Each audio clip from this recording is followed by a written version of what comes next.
Assalamualaikum warahmatullahi wabarakatuh. Salam Kukar Pintar. Halo adik-adik, bertemu lagi kita dalam video pembelajaran di channel Kukar Pintar Dinas Pendidikan Kabupaten Kutai Kartanegara pada mata pelajaran Ilmu Pengetahuan Sosial di semester pertama, semester ganjil, di bab yang kedua, Interaksi Sosial dan Lembaga Sosial, pada submateri Lembaga-Lembaga Sosial. Bersama saya, Marwah Indah, dan rekan saya, Wahira SPD. Buku yang kita gunakan dalam pembelajaran kali ini adalah buku yang diterbitkan oleh Kementerian Pendidikan pada tahun 2017, serta informasi tambahan pada materi kali ini bersumber dari salamadian.com. Tujuan pembelajaran kita kali ini, peserta didik dapat mengidentifikasi satu, pengertian lembaga sosial. Yang kedua, jenis lembaga sosial. Dan yang ketiga, fungsi lembaga sosial. Baik adik-adik sekalian, apakah kalian sudah mengetahui tentang lembaga sosial? Ya, mari kita ingat kembali. Kemudian yang kedua, tahukah kalian apa fungsi dari lembaga keluarga? Baik, jika kalian sudah mengetahui jawabannya, silahkan tuliskan pada buku kalian. Baik, selanjutnya kita akan membahas satu persatu tentang lembaga sosial. Kita masuk pada indikator yang pertama, pengertian lembaga sosial. Adik-adik sekalian, lembaga sosial adalah lembaga yang mengatur rangkaian tata cara memenuhi kebutuhan manusia dalam menjalankan kehidupan dengan tujuan mendapatkan keteraturan hidup. Lembaga sosial biasa disebut juga dengan lembaga kemasyarakatan. Baik adik-adik sekalian, sekarang kita masuk dalam sub yang kedua tentang jenis-jenis lembaga sosial. Adik-adik sekalian, apa saja sih jenis-jenis lembaga sosial yang ada di masyarakat? Adik-adik sekalian, lembaga sosial yang ada di masyarakat terbagi menjadi dalam beberapa lembaga. Yang pertama adalah lembaga keluarga, yang kedua lembaga agama, yang ketiga lembaga ekonomi, kemudian yang keempat adalah lembaga pendidikan, dan yang kelima adalah lembaga politik. Baik adik-adik sekalian, mari kita dengarkan penjelasan masing-masing lembaga sosial.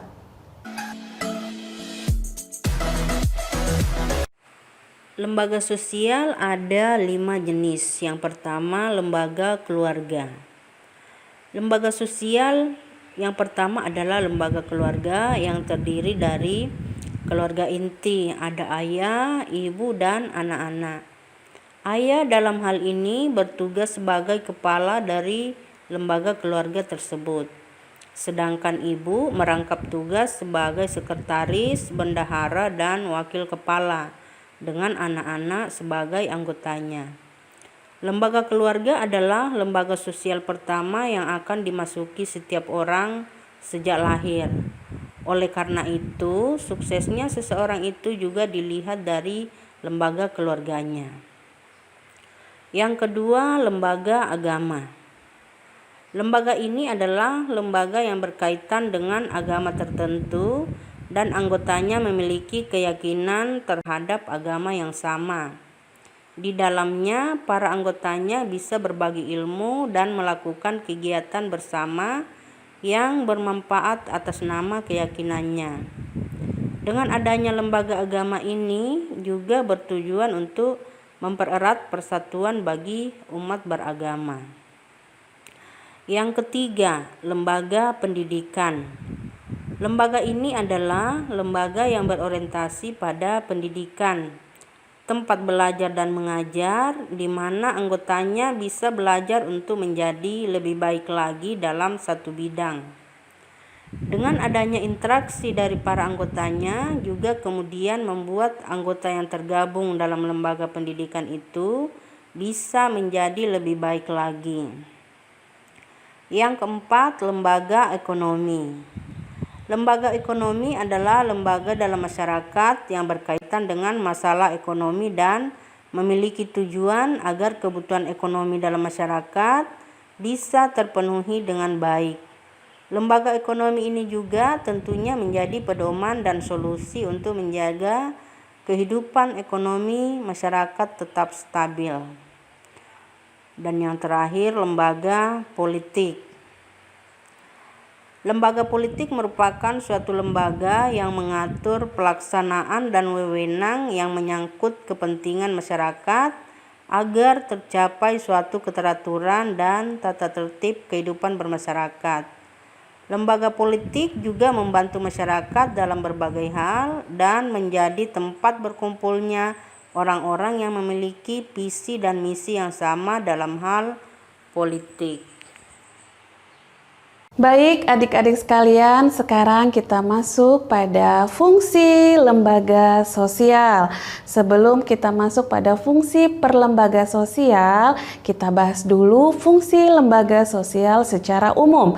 Yang pertama adalah memberikan pedoman pada anggota masyarakat bagaimana mereka harus bertingkah laku atau bersikap dalam menghadapi masalah yang berkembang atau muncul di lingkungan masyarakat. Yang kedua, menjaga keutuhan masyarakat. Dan yang ketiga, memberikan pengarahan kepada masyarakat untuk mengadakan sistem pengendalian sosial. Baik, adik-adik sekalian, kita bahas fungsi perlembaga sosial. Yang pertama, apa saja fungsi dari lembaga keluarga? Yang pertama adalah fungsi produksi, yang kedua fungsi proteksi, yang ketiga fungsi ekonomi, yang keempat fungsi sosialisasi, yang kelima fungsi afeksi, dan yang keenam fungsi pengawasan sosial, serta yang terakhir fungsi pemberian status. Sekarang kita masuk pada fungsi lembaga agama. Fungsi lembaga agama yang pertama adalah sebagai pedoman hidup bagi kehidupan manusia. Yang kedua, sebagai sumber kebenaran. Dan yang ketiga, pengatur tata cara hubungan manusia.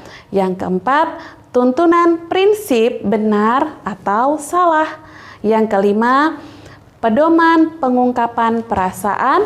Yang keenam, pedoman keyakinan manusia untuk berbuat baik. Yang ketujuh, pedoman keberadaan sebagai ciptaan Tuhan semesta alam. Yang kedelapan, pedoman bagi manusia untuk berekreasi atau melakukan hiburan. Nah, adik-adik sekalian, sekarang kita masuk fungsi lembaga ekonomi. Fungsi lembaga ekonomi berperan untuk memberikan pedoman. Yang pertama, mendapatkan bahan pangan. Yang kedua, melakukan pertukaran barang atau barter. Yang ketiga, memberikan pedoman tentang harga jual beli barang. Yang keempat, menggunakan tenaga kerja. Yang kelima, pedoman tentang cara pengupahan. Yang keenam, pedoman tentang cara pemutusan hubungan kerja. Dan yang terakhir, identitas bagi masyarakat. Baik, sekarang kita masuk pada fungsi lembaga pendidikan. Fungsi lembaga pendidikan bisa dilihat dari dua sisi, yaitu fungsi manifest dan fungsi laten. Fungsi manifest terdiri dari mempersiapkan seseorang untuk mencari nafkah. Yang kedua, sebagai pengembangan bakat seseorang. Yang ketiga, melestarikan budaya. Dan yang keempat, menanamkan keterampilan. Sedangkan fungsi laten dari lembaga pendidikan adalah yang pertama, mengurangi pengendalian orang tua. Yang kedua, mempertahankan sistem kelas sosial. Dan yang ketiga, memperpanjang masa remaja.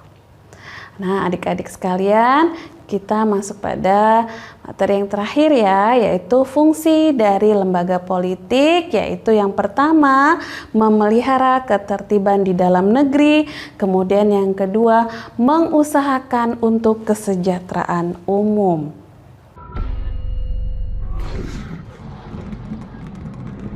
Adik-adik sekalian, setelah kalian menyimak materi awal sampai akhir tadi, sekarang kita masuk dalam sesi LKPD, Lembar Kerja Peserta Didik. Sebelum kalian mengerjakan LKPD berikut, bacalah kembali buku IPS kalian pada halaman 94 sampai 96. Kemudian, diskusikan dengan teman kalian, lalu jawablah pertanyaan dalam tabel berikut ini. Setelah kalian menjawab pertanyaan dalam tabel berikut ini dan penjelasannya, kemudian buatlah peta pikiran. Berikut contohnya. Dan kalian boleh berkreasi membuat peta pikiran sesuai dengan keinginan kalian masing-masing. Intinya, pada peta pikiran itu mencakup materi yang diinginkan dari pertanyaan tadi. Nah, setelah kalian membuat peta pikiran, anak-anakku sekalian, tugas kalian tadi silahkan kalian konfirmasi, kalian kumpulkan kepada guru IPS kalian masing-masing di sekolah. Adik-adik sekalian, kita masuk pada tahap refleksi. Yang pertama, materi apa saja yang sudah kalian dapatkan dalam video pembelajaran kali ini? Yang kedua, adakah yang masih membingungkan dalam materi video pembelajaran kali ini? Baik, adik-adik sekalian, kemudian selanjutnya bagaimana perilaku belajar kalian tadi. Nah, hal-hal yang membingungkan dari materi video pembelajaran kali ini, silakan kalian tambah hasanah keilmuan kalian untuk membaca dari berbagai referensi. Adik-adik sekalian, penguatan materi kita kali ini, terbentuknya lembaga sosial berawal dari kebutuhan masyarakat akan keteraturan kehidupan bersama. Lembaga sosial terbentuk dari norma-norma yang dianggap penting dalam hidup bermasyarakat.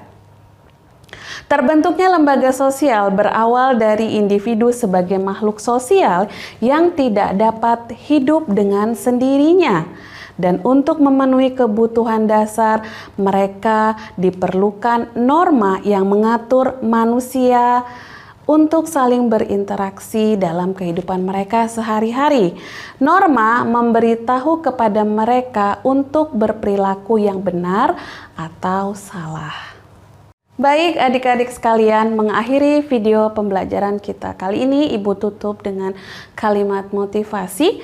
Sebuah proses memang sulit, seperti halnya kupu-kupu yang membutuhkan banyak waktu ketika menjadi kepompong sebelum menjadi makhluk yang sangat indah. Adik-adik sekalian, sering-seringlah untuk mengunjungi channel Kukar Pintar dan jangan lupa untuk memberikan like dan subscribe-nya dan menyalakan lonceng. Sampai bertemu kembali di video pembelajaran berikutnya. Wassalamualaikum warahmatullahi wabarakatuh. Salam Kukar Pintar.